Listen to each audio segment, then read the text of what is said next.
From Oakland to Sacktown, the Bay Area and back down, Cali is where they put their Mac down.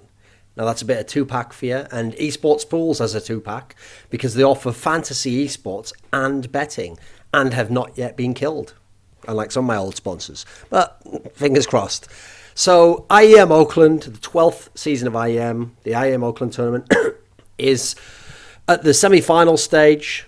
That's actually the reason why I'm in this lovely hotel room here in Sweden, because for Snipe TV, I'll be doing one of those couch streams with Semler, and we'll have Lurpus again, and this time we have our old mate Pimp from Western Wolves and Dignitas, NSK Gaming and Team Liquid joining us, kind of representing the pro contingent. And I have to say, IEM Oakland's been a pretty good tournament this time around. In general, I actually like their tournament. I'm not a huge fan of this format, but as I've often mentioned in past videos, I actually think it's not a terrible format to have as a one-off, and they only really use it for IEMs anyway, so fair enough. I do think it is telling that some elements of this format just consistently show themselves not to be that conducive to showing who the best teams are. Like, I've made points in the past in an article and numerous videos that using this format where you have a round robin for the group stage with big groups and then going into the winner of each group skipping to the semis has historically been terrible, because what happened is historically most of the teams that skipped to the semis didn't even make the final, and up until one of the last ones of these tournaments to have this format, EPL Season 5, the one that G2 won, no team that had skipped to the semis had ever won the tournament. Actually, they were the first ones to ever do it. And you look at this tournament now, yes, sure, FaZe has won their group, but SK Gaming arguably could win the tournament. They didn't win their group. NIP is the one that comes out of their group in top place and waiting in the semi-finals. So I'm not a huge fan of that format, I have to say. I do think as well, a part that people don't understand generally about best of ones is one of the reasons why best of ones are so conducive to upsets is also because of the veto process. Because in best of ones like this, you veto 3 maps each and get down to 1 map. That means that you head more towards the middle of the map pool, or if you're an underdog team, you can eliminate 3 maps that you don't want to play. Now, just think about it for a second. If you play in a best-of-3 series, you can eliminate 1 map, and then if the opponent's a very good team with a deep map pool, they can pick your second weakest map, potentially, right into you, and therefore you're very likely to lose on that. Then you have 1 more ban after they've picked. They can go for your third weakest map as the decide. You know, there's so many issues if you're an underdog team that don't get manifest when you're in this type of format. And so actually, I think when you look at the teams, obviously these are teams that are underdogs in different contexts and to different degrees. But I think this format, if you look at the results and you look at who these teams are, it's pretty clear to me that it helps teams like NIP, hence why they're in the final. I don't think they could win a group if they had to play best of 3s against everyone. Cloud9, I think it helps because we know that they have like basically 3 good maps they're pretty good on, and then like 1 they can sort of play in the middle. They can always get down there. You have Optic Gaming, brand new team, haven't played much on LAN, definitely helps them to have a lot of bans. Envious, we know they play like basically 2 maps and then have a couple that they're half decent on. Absolutely helps them. I mean, they obviously got help by being also in a group where people were willing to play stuff like Cobblestone. And I would say Renegades as well. Renegades is actually starting to become a decent team. They're starting to put some results together. But their map pool, still not that great. And definitely they're not world class on many maps at all. So I feel like it's helped them. And I think you have to also add in that I don't just blame the format, this isn't about that anyway, or imply that these teams only had their results, but I will also add in another factor that I think ended up with some of the wacky results, which was that there was a bizarre trend in this tournament of the elite level teams, the really highly ranked ones and the very, very good teams, often who have very deep map pools, not taking gambles in the veto, and instead letting these underdog teams like Envious, like NIP, like Cloud9, play on maps that are very strong for the underdog team by thinking, well, we're better than them on that map anyway, so we'll win. It's actually quite bizarre. It's usually not the case. Usually these teams are a lot smarter, and that's why you know they're going to progress, because they'll get the numbers and they'll win on the easier maps for them. So, as I mentioned before, EPL Season 5 was the first time someone skipped to the semi-finals and won the tournament. Now, that could happen again here if FaZe does it, but if SK Gaming wins, then that will not be the case. So the semi-finals we have set up here, we have Ninjas in Pyjamas versus SK Gaming. Obviously, NIP actually the reigning champions of this tournament from last year, but with a different lineup. And we have FaZe versus Cloud9, a rematch of the ESL1 New York semi-final, although obviously both teams had a bunch of tournaments since then and have really progressed as teams since then, I think, and started to round themselves out a bit more. So, interestingly enough, we have 2 elite teams, 2 of the best in the world, SK and FaZe. could potentially meet in the final, which is best of 5, a very exciting prospect. I actually hope they do meet in the final, because not only would it be key because SK are the biggest threat to FaZe right now. SK look like they seem primed that they'd be able to beat FaZe. But if FaZe could win, it'd help cement their dominance. It'd make them the great team of the era. It would also add in that Carrigan would get his first big series win over Fallen on LAN. Oh, that would be pretty cool. But we got these 2 underdog teams in here, 1 for each match. And we got Cloud9, pretty good team. Not really got an in-game leader, though. Trying to figure it out and be kind of a FaZe without a Carrigan, but of NA. Then we've got NIP, veterans, some of the old greats of the game, and then a couple of young guys as well, looking for their first really big result with this lineup. The top 8 at ESL Clone, that was all right, but that was the Swiss system. They only played 1 map in it, if you remember. They only won 1 map at that tournament, actually, Cash. So, got a lot more to prove, but you play a best of 3 against a team like SK. If you can win, even though SK's just got bolts, I think that's a big statement, and making the final here, that would be pretty cool for NIP, I think. So, a lot of cool storylines here, but let's go and preview these matches, though, and predict them. So, for the first match, NIP versus SK. So NIP won the group. They only lost 1 game. They beat Astralis 16-11, but Astralis had Zonic, so admittedly they kind of got a bit of a pass there. Like, I actually don't think NIP would have won this group if Astralis had come with Device from day one, even though Device is ill, obviously. So in a world where Device isn't ill, presumably, I think Astralis, there's a good chance they would have beaten them in this game, and therefore it would have been a tiebreaker scenario, and who knows where NIP goes through. And after that, NIP lost in a close Cobble game to SK Gaming, but still positive, you know, knowing that they've got a decent Cobble. Obviously, SK is fantastic on that map. Then you had Cloud9. They beat Cloud9 heavily on Overpass. It is a map that's very shaky for Cloud9, and apparently is a new strong map for NIP. I mean, they've been trying to make it work all year, but with this lineup, it hasn't really been one of the strongest, but looking very good now, actually, when you consider Cloud9's a pretty good team. Then they beat the Mongols very easily on Train. And finally, they beat Envious on Nuke very easy. Well, not very easily, but 16-11 is still a comfortable margin. I don't think of Envious as a Nuke team. They can play it online, but generally, I think they're a bit overrated on that map. I really do think they're a Cobble and Inferno team only. And so, NIP always been able to play Nuke, always liked Nuke. I think it was a good veto, actually, to get there. And in fact, that's something I want to make a point of as I talk now about NIP going into this series, is that something's changed at NIP. I'd love to know who's doing the vetoes in that team. Is it Threat? Does the team collectively do it? Because they never used to collectively as a team, by the way. Some of the players had no input in it. Or is it Exist still? Because if it is Exist, I will just go ahead and say I've so often criticised and mocked Exist for his vetoes, because I think some of them were terrible. And I just disagreed with the philosophy behind them. But their vetoes have been really good for the last few tournaments with this lineup, actually. They're changing their ban based on the opponent and taking gambles that the opponent won't let a certain map through, especially in best of ones, but even sometimes in best of threes. So it's not that NIP does that permanent traditional Mirage ban like you always expect. I mean, in the group stage here, they were removing Inferno a lot. They actually removed Malmo, Cobblestone most of the time when they were at Malmo, even though obviously a map they traditionally like to play. They've had a lot of success on it, including last year at Oakland, a different lineup obviously. And in fact, you think of Cobblestone, you think, right, well, that's a map they want to get playing, and obviously they did play here against SK and did pretty well, even though they lost the game.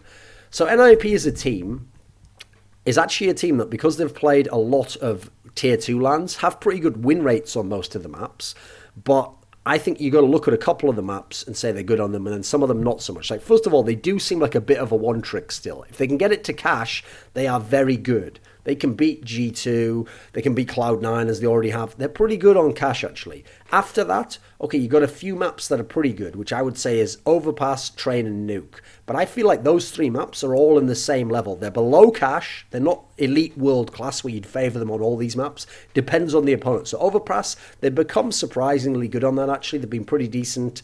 I mean, they've been able to beat Cloud9. They beat Virtus Pro on it. Then you go to Train. I actually think Train is a map where, especially if you combine their online form, actually Train's starting to get half decent for an IP. It's kind of impressive in a way because, I mean, they've been able to beat Gambit on it. They've been able to beat Virtus Pro. Admittedly, they lost to Na'Vi, but that's always been a Na'Vi stronghold. I don't know that I would put Train anywhere close to their cash, though. For me, cash is right up here. Overpass is pretty decent. I think their Nuke's pretty good. They've obviously beaten FaZe on that. They've beaten Na'Vi. They've beaten Envious. But as I said, I don't think Envious is that good on the map. FaZe obviously doesn't like the map that much either. Na'Vi doesn't like that much. But no one likes Nuke. That's the thing. There's like 3 teams like it, and otherwise you never get to play it. So Nuke, I actually think, is better than their Train. Personally, I think the order of the map should go cash number 1, Overpass number 2, Nuke 3, Train 4. After that, you've got Mirage, which, as I said, they do actually play now. But I think it's pretty up and down for them. They still haven't really got enough games on it to prove that they're good. I think it's still not a map they want to play. Infernos have been a map that really has not been kind to them at all. That has not been a map that's worked out for them. I think they definitely want to stay away from that, as I said, removing it a lot here. And then Cobblestone, bizarrely, even though they were able to beat Envious, who's actually pretty good on Cobblestone, it's like they're kind of a one trick on that map. They lost to SK, they lost to Cloud9. They're good Cobblestone teams. I actually think Cobblestone's not that bad, actually. I think, despite the fact they have a losing record on it on LAN, I would put that as not far off. They're 3 maps below the best map. I think that's a map that they can round out the map pool with, and they shouldn't avoid too much unless it's an amazing team on Cobblestone that you can't afford to play, like a North or someone along those lines, or VP. I would say you should be allowed to play it if you're NIP. So if you think of NIP, you think, right, Ban could actually go anywhere, but you want to play Cache, Nuke, Overpass. These are the maps you definitely want to head towards. The problem is, as I referenced in my video about beating FaZe, NIP's actually a team that, because they want to play maps like Cache and Nuke, and they also, in theory, can play Cobblestone, I think could have actually had an interesting matchup against FaZe. So if they make it to the final, that'll be interesting. Obviously, they're not playing FaZe, and I will favour SK to beat them here. So actually, I think that, unfortunately, SK is not that great a matchup for them overall, because you go over to SK's side of things, they went 3-2 in the group. They won against Envious on Cobble, one of Envious's strongest maps, if not their strongest map, in overtime. They beat NIP on Cobble, 16-13. They beat Mongols on Mirage. Obviously, Mongols isn't very good. They lost to Astralis, who had Device, in an epic overtime game on Overpass, but were very close to winning that game. Actually, they were looking in prime position at one point in time. And I still think Astralis is good on Overpass, even if they've lost faith on it themselves. Definitely two of the best teams in the world on that map. I would say SK is probably number 1 on that map right now. It's between them, FaZe, and Astralis, and probably, since Astralis is kind of bowing out voluntarily, it's between FaZe and SK, right? Then you've got to say, in the final map, they did get shocked by, they played Cloud9 on Train, Cloud9's best map, and they got rocked by Cloud9, but still made the playoffs. Now remember, first of all, they do have a new player in this team. I realise they won Epicenter, so it seems like, well, that's not an issue. It is still only his second LAN playing with them. Some of that, once people have studied the demos, etc., it gets tougher when you got these newer players. So in the context of with the new player Bolts, because it doesn't make as much sense to look at the old team, they have a pretty similar map pool, except that certain maps that they were really making work with Phelps have dropped away. So, okay, you think traditionally, what are the maps that they're good on? Obviously, Mirage and Cobble have always been up there. Mirage, very good. Mirage remains very, very good. They've beaten Virtus.pro, they've beaten FaZe, they've beaten Astralis. This is a great map for them. Then you look at Cobblestone, still strong, beating Virtus.pro, beating Envious, beating NIP. These are all teams that in theory have or do play Cobblestone. Now, the map that's really fallen off for them, that they barely play, and have only played once on LAN with Bulbs and lost, was actually Cache, which they used to be very good on with Phelps, but it always was risky when they took the picks, like when they took it against Astralis, obviously, at the Major, they lost on it. So after Mirage and Cobble, which are the clear runaway maps at the moment, you look on LAN, on record it says Overpass 2-1. They beat FaZe, they lost to Astralis in overtime, they beat Optic. Right? The loss to Astralis was so close, it's not a problem. I actually think Overpass is slightly better than their Cobble. I think their Cobble's very good. I would personally say Mirage and Overpass, I think they're world class on. Cobble, they're bordering on world class, they're pretty good on. Train, they definitely can play. They've beaten Astralis there, beaten Virtus.pro there, they lost to Cloud9. Cloud9, that is their best map. I think they're very good on these 4 maps, actually. I think they're really strong. Inferno, we know that really... Well, they fucked them up when they had Phelps, right? They don't have Phelps anymore. So I think you will see an improvement on Inferno, but I think it will stay on the outskirts of their maps pool as like a 5th best map type scenario, and only really play it if the opponent picks it like FaZe might, or if forced to play it in a best of 3 as the decider. Cache, they've only played once online with Bolts. They lost to Virtus.pro. They do not play Nuke. It is a permaban. They've retained their permaban of Nuke. They look like they're just not going to be willing to play it. And generally, they have 5 maps that they can play. 4 of them, ideally, they want to play. And so, ideally, they want to play Mirage, Overpass, Cobble, and Train. These are the 4 maps they want to play. So, think about that. That means that the only crossover in the map pools between NIP and between SK is Overpass. Otherwise, NIP wants to play Cache and Nuke, and the guys from SK don't want to play Cache and Nuke. They're their worst maps and would rather play Train. So that means when we come to the pick ban, unfortunately, it's going to be quite an extreme pick ban, and therefore I actually think that it ends up with SK in a very favourable position, because this is how it goes. Let's imagine NIP bans first. NIP should ban Cobble, it should ban Mirage rather, because traditionally it's a ban they don't want to go to. It's the best map for SK on LAN in theory. I think you can make a case Overpass is up there, but when you consider how many people are going to play them on Mirage, I think there's a strong case that Mirage is their best map. So NiP should ban that. It's a classic. It's the strongest for SK.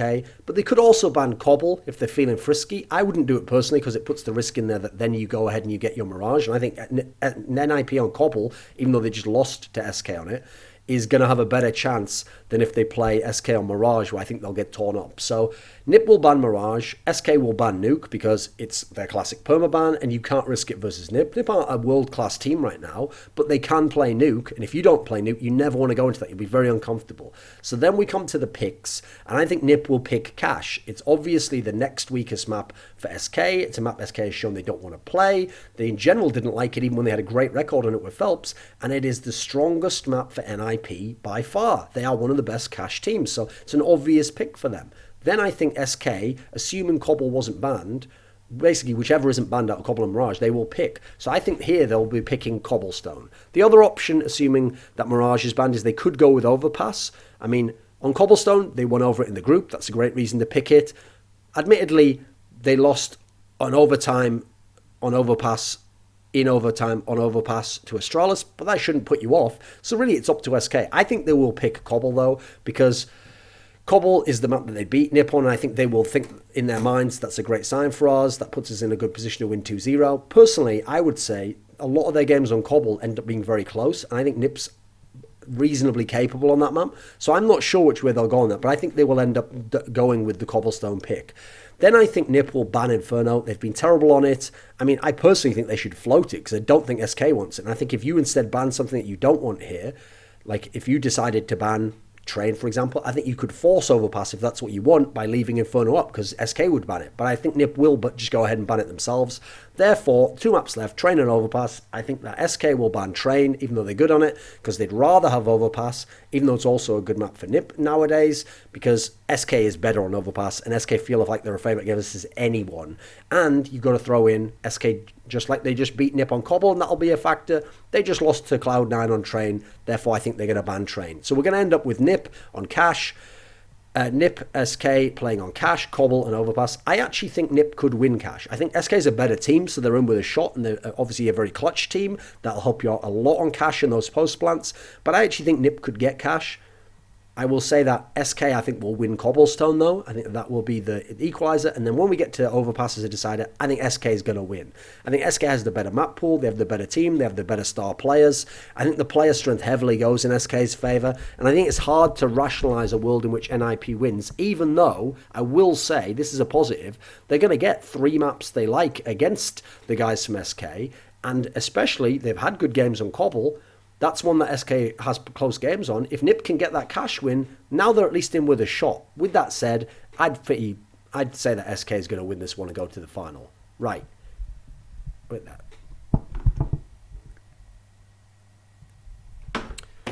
In the other matchup, we have FaZe versus Cloud9. Now, again, I'll reference the video, How to Beat FaZe. I picked Cloud9 as... I know shock a lot of people, but I think they actually have a good matchup in terms of map pool and even in terms of style to actually have a shot against FaZe. With that said, FaZe won their group. They lost 1 game. They beat G2 in a close overtime game, 16-14. They beat Optic heavily on Overpass. We know they're amazing on Overpass right now. They beat Renegades in a close 16-13 on Train. They lost to Gambit 3-16 on Mirage. Holy shit.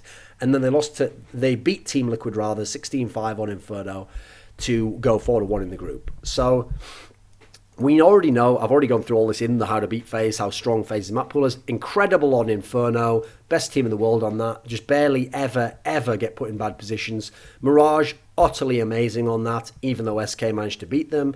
Overpass, they're still very good on this map as well, even though SK destroyed them. That's just because it's SK, it's not because of the map. Cash, they have this great record on LAN, but online not as good, and they generally only won versus weak teams and had a lot of close games versus the good teams. So after you pass the big 3 for the guys from FaZe, it really does start to thin out. You have your chances if you can play these maps. You've got to be able to play Cash. Can you play Nuke? They got wrecked by NiP. Close game versus Gambit. Nuke's definitely available. Train's right there. Wrecked by Gambit at Malmo. Overtime versus Gambit at Epicenter. Can you play Nuke and Train or Cash? Well, I know a team that plays Train. That would be Cloud9, right? But here's the key thing. To activate FaZe's permaban of Cobble, you've got to be able to play Cobble, because they lost that on VP when they tried playing it online. They don't play it in general. They permaban it. But here's the thing. This is where Cloud9 is a good position. Cloud9 is very good on train. They've had some pretty good results on that. They've beaten SK, they've beaten Astralis, beaten Na'Vi. They're good on that map. That's their best map. They're also very good on Mirage. My problem is, for me, I see them as a two-map team. Train and Mirage, they're very strong on. Then Cobble's pretty good. They can play it. I wouldn't put them against the best teams in the world necessarily, expect them to win on it, but I think they're pretty good on that map. Inferno, I know they got that win over Na'Vi a while ago, and they beat G2 on it, so they think it's a good map for them. If I'm them, I'm staying the fuck away from that map. It's been really troublesome for them and has really cost them, I think, in the last few months. They even lost to Team Liquid not so long ago on it. Team Liquid's a very good team on the map, but I just think it's not a great map for them overall. Overpass is also very rocky. That's a map they've lost a whole bunch of times in the last few months. To FaZe, to Gambit, to Astralis, to NiP. Cache is a map that they can play, but admittedly they don't have great results on, and for some reason they choose not to play and often just let go out of their way. Nuke, they do not play, it's a permaban, right? So one of the problems for Cloud9 is they would be even more powerful if they played Nuke, but they don't, it's a permaban. But it's very positive for them that they do play Cobble and Train, because those are two maps that the guys from FaZe don't want to play, and so if you force them to ban Cobble, you can pick Train. So this is where it gets interesting, because in the pick ban, Cloud9 should ban Nuke, even though I would actually personally float it, but I guess you're scared that maybe then FaZe picks it and you feel very uncomfortable, so instead you don't. What happens is Cloud9 bans Nuke, FaZe will almost certainly ban Cobble. I feel as though that's an absolute certainty. So then you have Cloud9 picking Train, as they should do. It's the best map of Cloud9, and it's the best choice to pick against FaZe out of the maps that are available for Cloud9. FaZe barely beat Renegades on that map. I think it's a very good map pick for them. FaZe will now return the favour by picking Inferno, because FaZe is ungodly good on that map, the best team in the world on that map. Meanwhile, Cloud9 looks very shaky on that and look like they would get smashed. I'd like to see them play against that dominant CT side. I think they'll have a lot of trouble, so FaZe will pick that. Now for the bans to get the decider. I think Cloud9 will actually ban Overpass. Now the reason why I say that is because on paper they should ban Cache. They don't want to play that. Still got a good record, even though FaZe doesn't really want to play it. But why that would be a mistake is because if instead you float Cache and ban Overpass, it leaves Cache and Mirage as the last two maps. You are massively incentivizing the guys from FaZe to then ban Cache and give you your Mirage, so that you would end up with Train and Mirage, your two best maps in the series against FaZe. Yes, we know Mirage is very good for FaZe, but you have to take that shot if you're Cloud9. You're not going to win by having the better maps and beating them in tactics, etc. You're going to win by outfragging them and having your comfort maps that your individual stars make plays on. So you've got to go with that move. Watch out for that second rotation ban from Cloud9. If they go with Cache, they'll fuck it up. Because if I'm the guys from FaZe and they don't ban Overpass there, Cloud9, I'm just banning Mirage myself and making Overpass the decider and saying, fuck around me on Overpass, you're too good on Mirage, and now I've got a very good chance of winning this series. So when you consider the maps, I think will be Train, Inferno, Mirage.